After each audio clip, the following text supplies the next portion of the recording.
warahmatullahi wabarakatuh. Perkenalkan, nama saya Riva Nur Afifa dengan NIM 11920600081 dari kelas C. Di sini saya akan menjelaskan mengenai struktur dan fungsi lipid. Apa itu lipid? Mengapa lipid sering disamakan dengan lemak? Apakah dua-duanya itu sama? Nah, di sini saya akan menjelaskan mengenai hal tersebut. Nah, di sini orang-orang sering menyalahartikan antara lemak dan lipid itu sama, padahal tidak setara. Jadi memang semua lemak itu adalah lipid, tapi tidak semua lipid adalah lemak. Lipid adalah kelompok biomolekul yang hidrofobik dan berperan penting dalam tubuh kita. Apa sih hidrofobik? Di sini saya akan menjelaskannya. Coba teman-teman perhatikan pada minyak yang berwarna kuning di gelas air yang ditunjukkan di sini.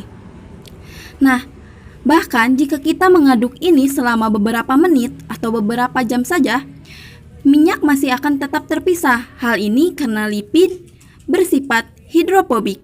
Hidrofobik berasal dari kata hidro yang artinya air dan fobik artinya sukar. Jadi, hidrofobik artinya sukar larut dalam air. Selanjutnya, apa sih fungsi utama dari lipid? Jadi, lipid ini berfungsi sebagai penyimpanan energi dalam jangka waktu panjang, sebagai perlindungan, sebagai isolasi, dan juga sebagai pelumas. Selanjutnya, lipid juga berfungsi sebagai prekursor pada beberapa hormon dan juga sebagai komponen utama pada membran sel. Lipid dapat digolongkan menjadi 3 golongan utama. Ya, yang pertama yaitu trigliserida, yang kedua ada fosfolipid, yang ketiga ada steroid. Lipid yang pertama yaitu trigliserida. Trigliserida ini terbagi menjadi 2, yaitu ada lemak dan juga minyak. Lemak dalam suhu ruangan memiliki wujud yang padat dan biasanya oleh hewan dimanfaatkan untuk penyimpanan energi dalam jangka waktu panjang, sebagai isolasi dan juga sebagai perlindungan. Sedangkan untuk minyak biasanya berwujud cair dalam suhu ruangan dan biasanya digunakan oleh tumbuhan untuk penyimpanan energi dalam jangka waktu panjang. Di sini lemak bisa berupa misalkan lemak hewani ya. Terus ada mentega gitu. Untuk minyak misalnya olive oil atau minyak kelapa. Nah, di sini pada tingkatan molekul, trigliserida ini memiliki jenis molekul dalam subunit gliserol dan juga asam lemak. Trigliserida terdiri dari gliserol dan 3 asam lemak. Nah, asam lemak memiliki 3 bagian utama, yakni rantai atom karbon dan hidrogen yang disebut dengan hidrokarbon, gugus metil di salah satu ujungnya, dan kelompok asam di ujung lainnya. Untuk rantai hidrokarbon berikut yang hanya memiliki 1 rantai hidrokarbon disebut dengan asam lemak jenuh, dan untuk yang memiliki rantai rangkap pada hidrokarbonnya disebut dengan asam lemak tak jenuh.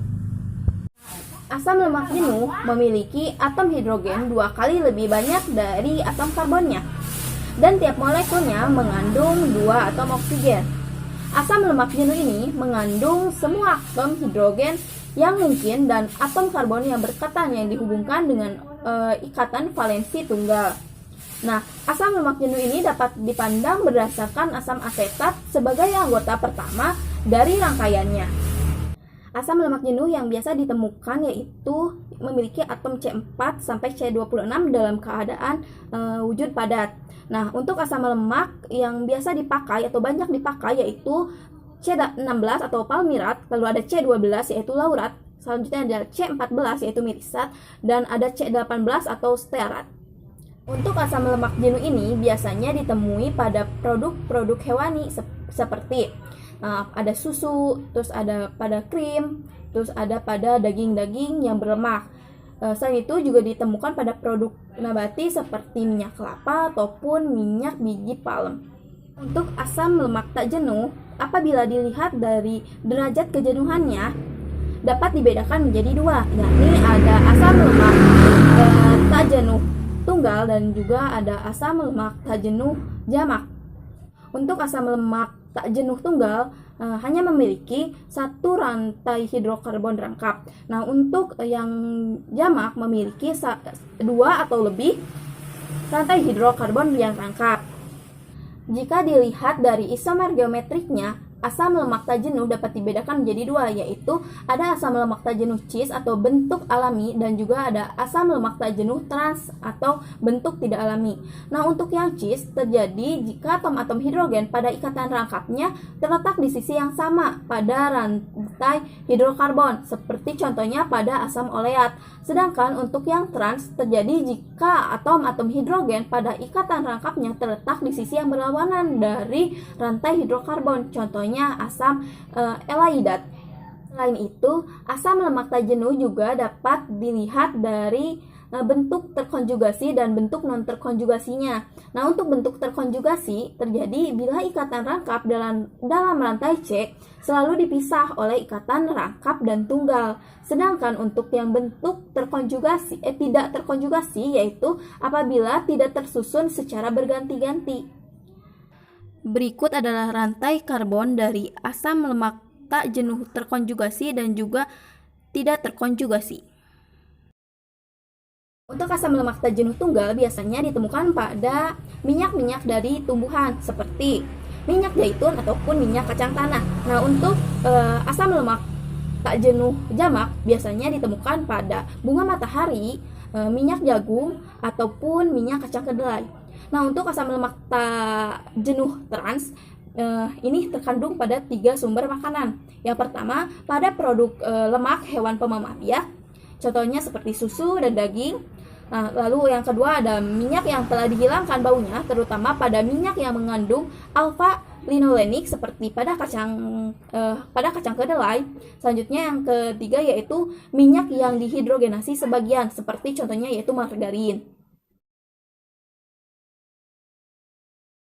Lipid yang kedua yaitu fosfolipid. Fosfolipid memiliki struktur yang mirip dengan trigliserida, di mana memiliki gliserol dan juga memiliki asam lemak. Namun asam lemaknya hanya 2 dan ditambah dengan adanya gugus fosfat yang menempel pada karbon ketiga pada gliserol. Nah, di sini fosfolipid sangat penting terutama karena sifatnya yang hidrofilik, suka terhadap air gitu ya. Nah, pada bagian kepala. Sedangkan pada bagian ekor yaitu bersifat asam lemak yang sukar terhadap air. Jadi benci terhadap air, tidak bisa larut dengan air. Nah, ini penampang pada fosfolipid yang terdiri dari gliserol dan 2 asam lemak ditambah dengan gugus fosfat yang berada pada karbon ketiga gliserol. Nah, fosfolipid ini terdiri dari kepala dan ekor, di mana pada bagian kepala bersifat hidrofilik dan pada bagian ekor bersifat hidrofobik. Karena sifatnya yang unik ini, fosfolipid cenderung mengatur dirinya sendiri, sehingga hanya kepala hidrofilik yang berinteraksi dengan lingkungan berair dan ekor hidrofobik berkerumun ke dalam menjauh dari air. Struktur ini merupakan komponen utama membran plasma sel. Pada umumnya, fosfolipid ini terdapat pada sel tumbuhan, sel hewan, dan juga pada manusia. Pada sel tumbuhan biasanya ditemukan pada kedelai. Nah, untuk pada hewan ataupun pada manusia biasanya terletak pada hati, ginjal, pankreas, paru-paru, ataupun jantung.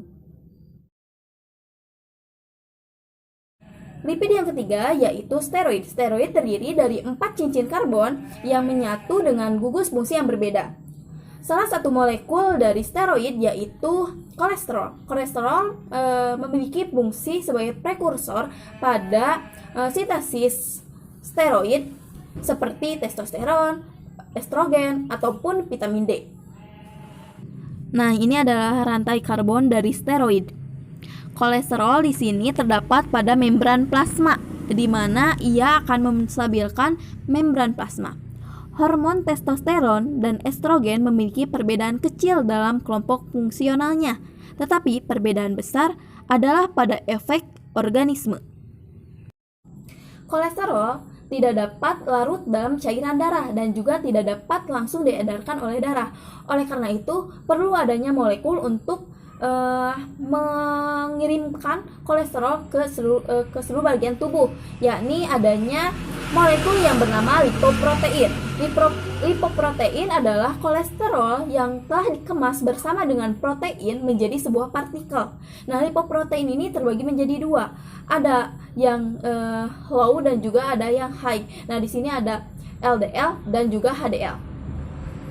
LDL atau low density lipoprotein merupakan jenis kolesterol jahat, di mana fungsinya untuk mengangkut lemak dari hati menuju sel-sel tubuh. Nah, di sini apabila kadar LDL terlalu tinggi dalam tubuh kita akan menyebabkan tersumbatnya arteri yang akan mengalirkan darah ke jantung dan otak. Di sini lemak akan menumpuk di pembuluh darah sehingga darah akan tersumbat. Nah, sedangkan untuk HDL yaitu high density lipoprotein merupakan jenis kolesterol yang baik. Fungsinya untuk mengangkut lemak dari sel-sel tubuh menuju hati. Nah, fungsi dari HDL ini yaitu mencegah kolesterol mengendap pada arteri dan melindungi pembuluh darah dari proses plak pada dinding pembuluh darah. Sekian dari saya, mohon maaf apabila terdapat banyak kekurangan dalam video ini. Wassalamualaikum warahmatullahi wabarakatuh.